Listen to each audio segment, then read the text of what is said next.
இந்த வரக்கூடிய சட்டமன்ற தேர்தல் நீங்கள் வந்து ரொம்ப தயாராக இருப்பீங்க. சட்டமன்ற தேர்தலுக்கு என்ன மாதிரியான உங்களுடைய கருத்துக்கள் என்ன மாதிரியான தெரிவிச்சிருக்கீங்க ஆல்ரெடி நீங்கள்? உண்மை, திமுகவுடைய அரசாங்கத்தில் கடந்த 5 வருடங்களில் தமிழ்நாட்டில் வாழ்கிற மக்கள் எந்த அளவுக்கு கஷ்டப்பட்டிருக்காங்க. இது வந்து ஒரு குடும்ப அரசியல் மட்டும்தான் நடந்துட்டுருக்கு. சமீபத்தில் இளையராஜா அவர்களுக்கு நடந்த அந்த பாராட்டு விழாலையும் பார்த்தீங்கன்னா குடும்பத்தில் இருக்கிற அத்தனை பேர் முன்கூட்டிய முன் வரிசையில் உட்காந்துருந்தாங்க.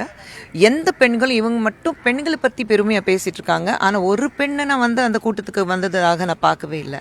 ஸோ இளையராஜா அவர்களுடைய நிகழ்ச்சியில் பாராட்டு விழா நடக்கும்போது 50 ஆண்டுகள் அவருடைய பாராட்டு விழாவில் அதில் எந்த பெண்களும் அவருடைய இசையில் பாடலையா சினிமாவில்.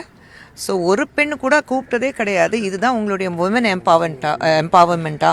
எனக்கு புரியல. பெண்கள் முன்னிட்டு நாங்கள் அத்தனை விஷயங்கள் செய்ய போகிறோன்னா முதலமைச்சர் ஸ்டாலின் அவர்கள் சொல்லும்போது கட்சி சார்பாக அரசாங்கம் சார்பாக ஒரு இன்வைட் எல்லாருக்கும் போகும்போது ஏன் ஒரு பெண் கூட அந்த நிகழ்ச்சியில் நான் பார்க்கல? அப்போ யாரையும் கூப்பிடல. நானும் விசாரிச்சிட்டேன், யாரையும் கூப்பிடல.